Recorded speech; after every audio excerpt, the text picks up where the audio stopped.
The most common hurdle that we see in organizations that have tried to embark on a transformation, tried to move from a command and control environment, basically, which is kind of the old militaristic environment, do what your boss says, comments like you're not paid to think, you're paid to work. You know, most of us have had experience in those environments, and you'd like to think that in today's standards we've moved away from that. But it's amazing how much of that culture still very much exists within our society in many different industries, not just military industries or aerospace or something like that. But it's amazing how many organizations you can go into, and either at an organizational level or even at a team level, more of a microcosm of the organization, you can see a command and control structure. So often when organizations say it's time to change, we want to move forward, they are attracted to tools. So in the 80s it was Six Sigma, in the 90s and in the 2000s it was really lean. And the tools that people fall in love with are tools like value stream mapping, the 5 Whys, PDCA problem solving, and the list goes on and on and on. And I had one client whose name I'll leave out of the story, but I love the story. They called up and they said, could you come in and teach us value stream mapping? We're very interested in lean, we can see it's a great tool, and we want to master it. So I came in and I did a 2 or 3 days worth of value stream mapping. And I remember there was one particular person there who really was going to, quote, own the process, and he had an assistant.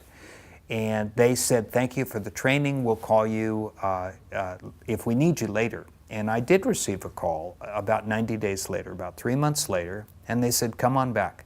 And I came in and there was this huge room, and I mean it was a fairly large room, and they had created value stream maps for every single core process in the company. There had to have been 40 or 50 maps.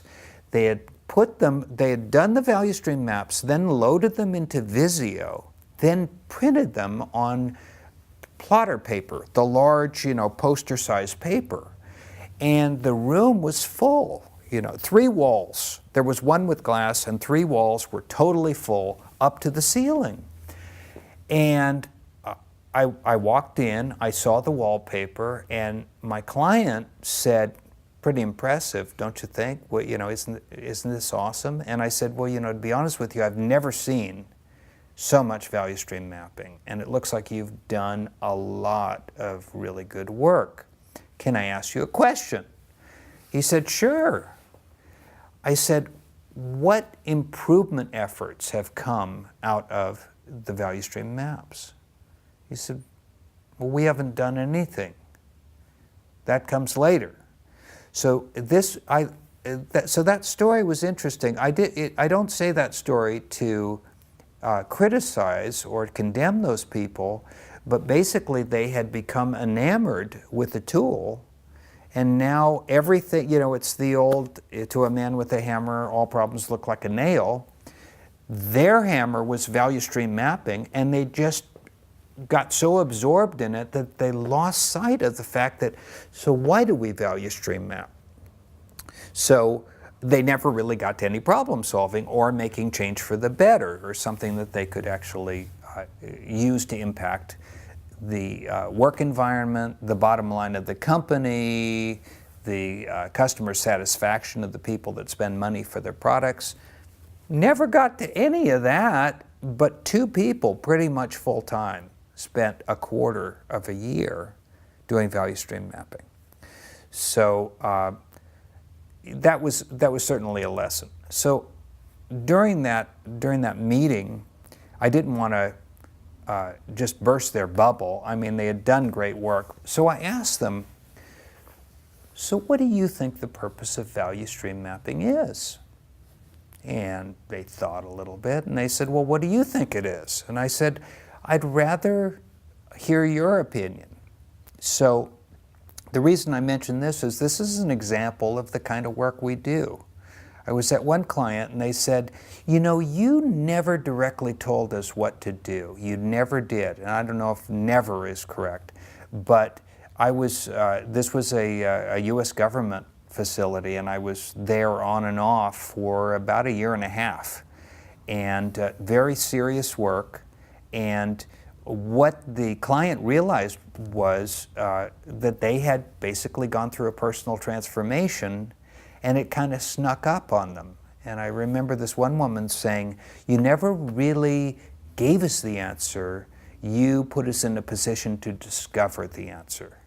And I took that as a wonderful compliment, because really that, I think in a nutshell, that is respect for people.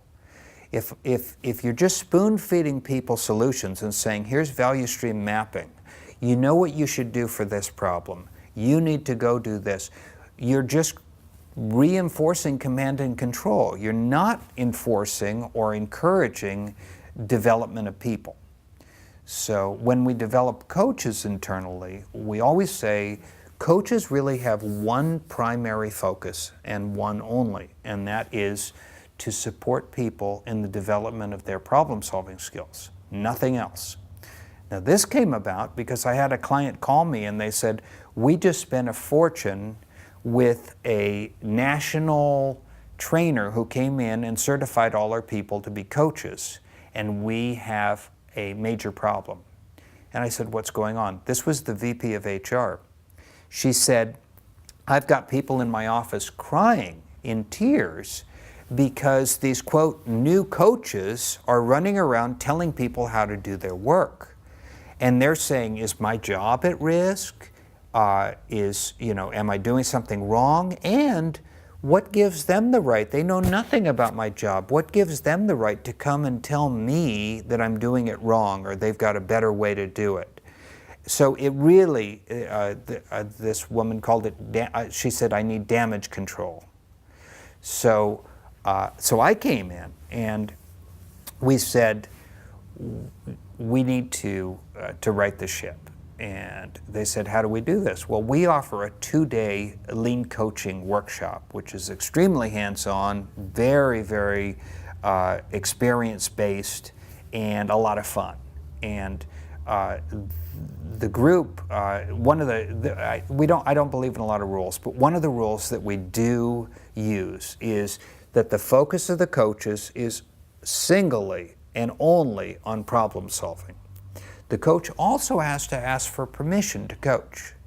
So in other words, a coach needs to say, let's say you're in a problem-solving situation, the coach needs to say, you know, I am studying to be a coach, or I am learning to be a coach, or I had a little training in coaching on problem solving. May I share that with you? And if the person or the team says no, they are trained to say, that's just fine, and truly respect that other person's opinion. But for people to say, out of the way, excuse me, now I'm going to take over and dazzle you with my coaching expertise, all that does is alienate people and give coaching and lean and problem solving a bad name, because it's none of those things. But when people say, well, what do you have in mind? And the coach can start to share. And again, the coach shares by asking the right questions. Maybe a little bit of training, but for the most part, the coach would ask questions such as, so what is the problem we're trying to solve? Simple, sweet, great question. It's a good one we can all use. What's the problem I'm trying to solve? That question is often never explicitly asked, and everybody in the room has a slightly different answer. So one of the exercises we do is, if we're working with a team that has a problem to solve, I like to come in, I say, everybody grab a Post-it note. Answer the following question in 1 or 2 sentences, or just bullet points. What's the problem we're trying to solve? And let's say we've got 15 people in the room. It's amazing how few of the Post-it notes agree with each other. Sometimes they're related, and sometimes they are diametrically opposed. I mean, they're just like on different planets, and you kind of scratch your head and say, wow, how how did we get there? Well, I'd rather have that conversation at the beginning of the endeavor and not halfway through or not at go live when we say, whoa, we've got a failure to communicate. We were not on the same page, which loops us back to this concept of alignment again. So I can align to purpose. I can also align to task. What are we trying to do specifically today?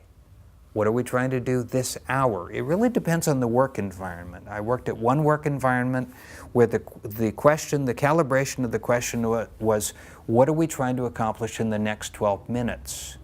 Their entire day was broken up into 12-minute pitches or increments. So within 12 minutes, they needed to achieve something, and they either did or didn't. If you went into a knowledge work environment, say of a software developer, and said, what are we going to accomplish in the next 12 minutes, they would look at you like, you're insane. What are you talking about?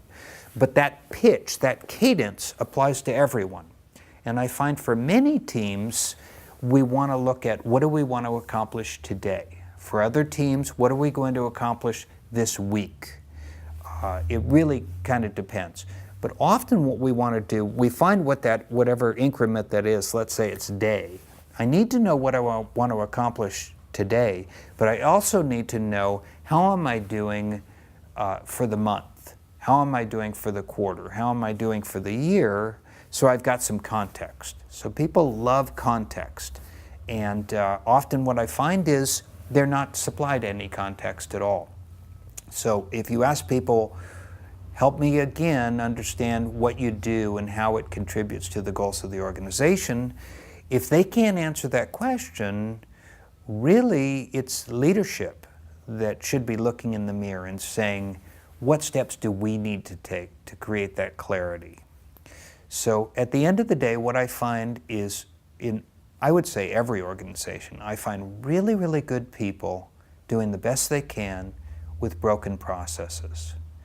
And they're holding it together through heroic efforts, working late, and internalizing a lot of stress. The sad part is no one seems to notice. In other words, they're getting those results, but we almost have become numb to that environment because we all work in that environment. So we say, you know, that's where we are, that's our reality, there's nothing we can do about it. And the sad part is what happens is for some people, they burn out. And when most people, I believe when most people burn out, they don't quit, they check out. So if I've got a team of 20 people and 4 or 5 of those people are checkout mode, so they show up at work, they shake their head yes, they collect a paycheck, and they provide a little bit of work because obviously they don't want to get in trouble or have a performance issue, but they're not bringing their best game. They're not really engaged. They're not owning the outcome. The rest of the team has to pick up the slack. The rest of the team is already dealing with broken business processes. So where these, I mentioned broken business processes, easy for me to say. I mentioned these, where does that happen? Well, often it happens in the fact that we have not really defined how the work is done, and we never have done a good job defining how we hand off work. So all work is handed off to other people in our department, but most importantly, to other departments. As that work grows, adds value, and is finally delivered as information, a product, or a service to the customer. So when we hand something off, what was a priority for us is nothing more than another inbox item for the next person. So we have anything but flow of work. We haven't agreed on what quality is. We haven't even agreed on what the work is. So again, if we don't have alignment of task, and we scratch our heads and we say, well, why aren't we doing better? We've got smart people. You need to look in the mirror. The reason we're not doing better is because we've got these coddled together, ill-defined business processes. And it's really the great efforts of our people that are giving us mediocre outcomes and sometimes great outcomes. But it's almost random. So if you work in an environment where, hey, some days we do great work and some days we don't, and I'm not really sure why, the reason typically is we don't have any kind of an agreed standard on what the work is, what the quality is, what good looks like. So another question I like to ask people when I'm visiting is, what does success look like? I like the word success because it's fairly vague. So success means a lot of different things to a lot of different people. So you'll say, what does success look like? And some people will say, what do you mean by success? And I'll say, well, how do you know if you're winning or losing today? How do you know if you're winning or losing? And I'll just stop there. And the number one answer I get, surprisingly, and I've asked this question in numerous countries around the globe and many places, of course, in the States, and it's surprising how many people give me the same response.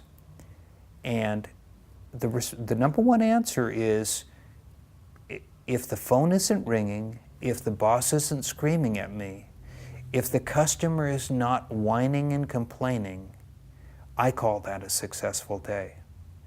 And I find that rather sad, that success is the absence of suffering. That's kind of what they're saying. The absence of a negative is a positive. And that's like half the scale. That's only the negative half of the scale. And if I don't have a lot of negative, then I'm on positive ground.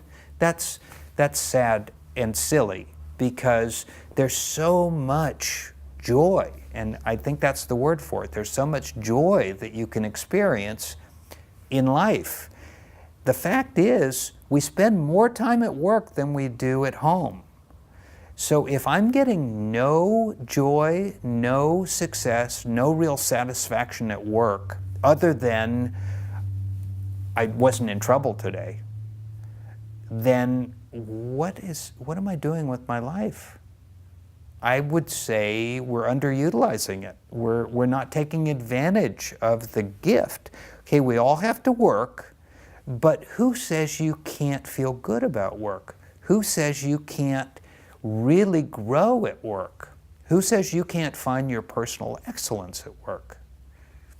I say that is a self-induced cage that we put ourselves in. And I've been there. I think we've all been there. We know what that is.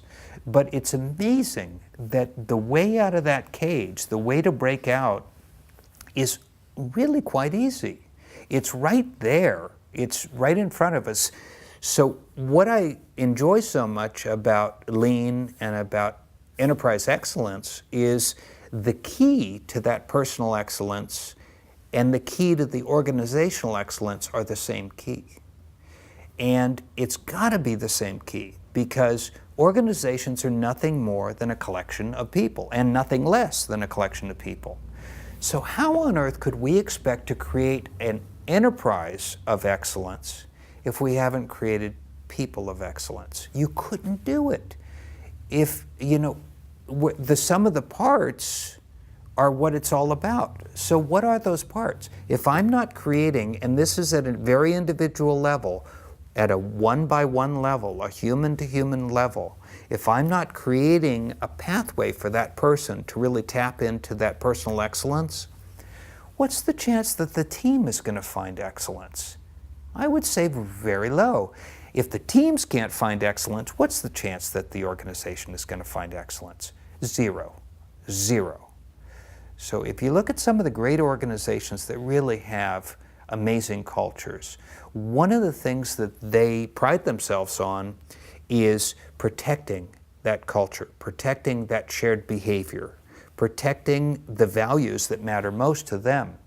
And if somebody isn't part of that and it's not working, they don't despise that person, but they will confront that person very quickly. They'd rather nip it in the bud and say, maybe you're not the right person to be working here. and maybe we need to find another option for you. And these companies will actually pay people to leave. So that is kind of the pinnacle of realizing the incredible power of having the right culture and turning on the excellence inside people. I like to ask my clients, can you think back to a positive experience that you had with the team? And invariably, they will think back and say, yeah, I remember I was on a Little League team in 6th grade. And play by play, they will give me the details of the game, the situation, the hit they got, whatever happened, the catch they made. And they become very passionate, and they can live that, they can experience it, they can feel it. It's almost like they're in the moment. And often this is something that happened 20 or 30 years ago in their life, and it's surprising how quickly they can pull this up. When I ask them, do you have any examples in the workplace environment? The answer is often, none that I can think of. I'm sure I've had one, but I can't recall what it is. So I think that really speaks volumes to the fact that most people have not experienced what it really means to be on a healthy, growing team that's based on respect and engagement. I believe everybody in the organization has a right to be successful in what they do. And I think that is a fundamental belief that is either in place with leadership or not.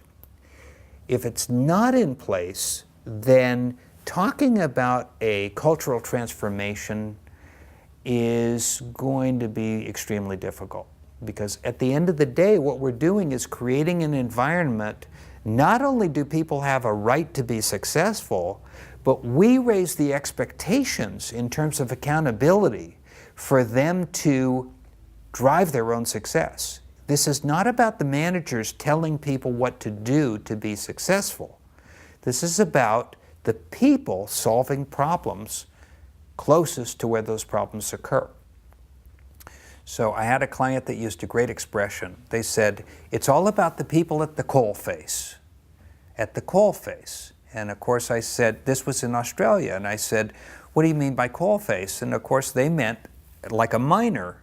A miner at the coalface, you can't get any closer to creating value than a miner down in the hole digging the mine or running the machine to extract the coal.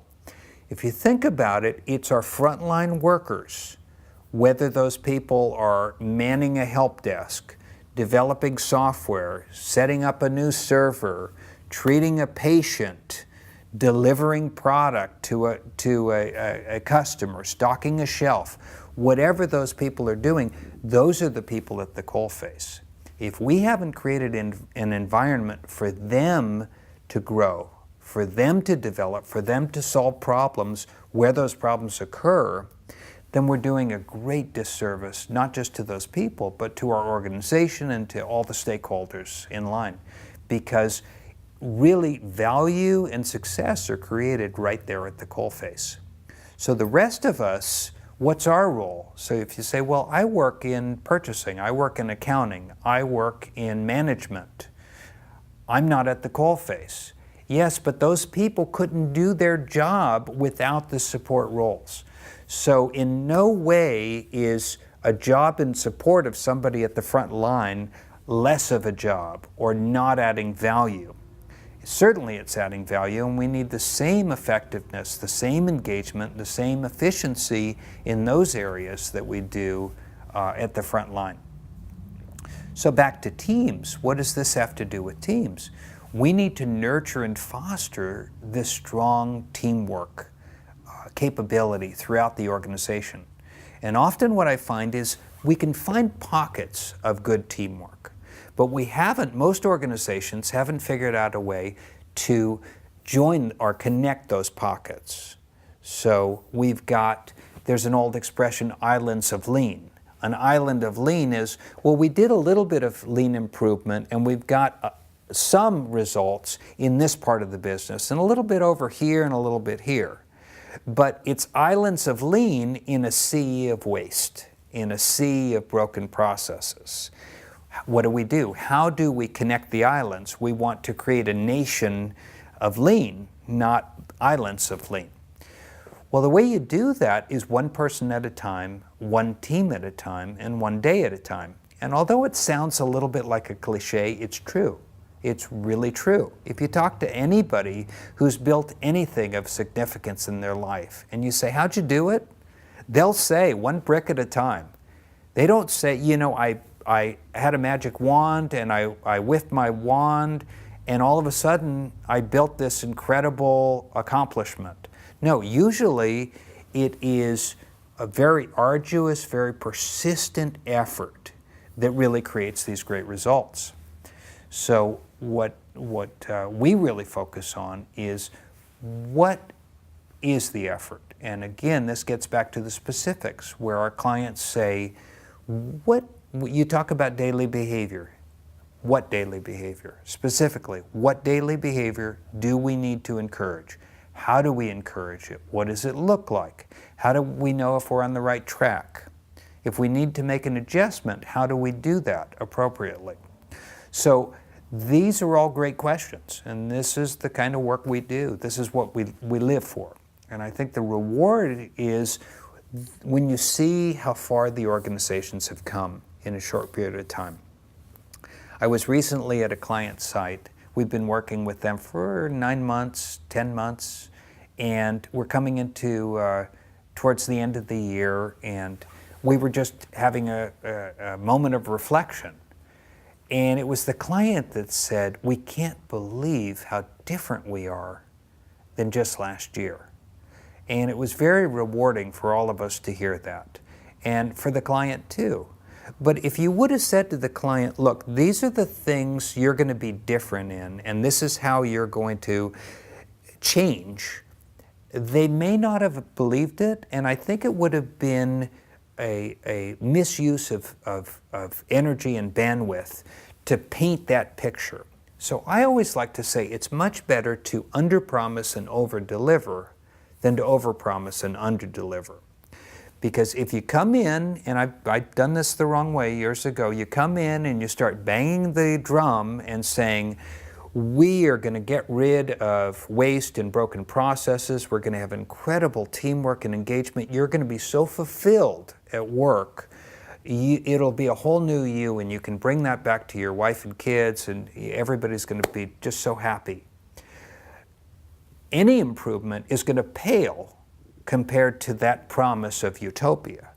So instead, I always like to coach people, go very light on the promises, very, very light, and instead go heavy on the delivery. Show them what you can do, let them reach their own conclusions about what works and what doesn't work. Because at the end of the day, it's each individual in their own mind saying, I am ready to jump from one paradigm to another paradigm. The paradigm is their mental map, the way they see the world. And the paradigm they possess today is driving the behavior they bring to work, and the perspective and the opinions and the beliefs that they bring to work. The only way to switch a paradigm is to demonstrate another approach and have that person internalize the value of the alternative paradigm and decide to cross the bridge on their own. You cannot force the person to switch to another paradigm. You can't drag the person over. No amount of training, coaching, books, workshops, certifications will do it. It's the one journey that they can make, and you cannot force them. There's no magic pill, there's no shortcut, and there's no rah-rah speech that will get them to move to the other paradigm. The only thing that I've seen is evidence, where they can actually go to that model line, go to the prototype, and say, this is what they did. Whether they'd experience, it's great if they can experience firsthand the change. If they can't experience it by being part of the team that is on the prototype and develops the model line, they can visit the model line. When they visit the model line, and this sometimes is just the next department over, This could be your neighbors. This could be the next cube over. When they visit the model line, all the speaking is done by the people that do the work. So we don't have the change champion, the C-level leader, even the manager talking. They can talk a little bit, but they should not be doing, 80% of the talking should be between the employees and the people working in the model line. So, and they can be left, they should be left alone as well. So they can say, is this real? What did you think? Was this worth your time? Have you considered the following issues? How would I do it in my work area? The whole idea is, if you can't force them to cross the bridge to a new paradigm, don't force them by giving them a dog and pony show and trying to convince them of something. Either they'll convince themselves based on the evidence or not. And that's okay. We've got to get brutally honest with this. So by having them come to the model line, see what works and what doesn't work, and then turn the dial themselves to say, this is something we want to try, is amazing. And it also very much reincorporates this idea of respect for people. If we truly respect people, we're not trying to brainwash people. We're not trying to coerce them. We're trying to convince them with credible evidence.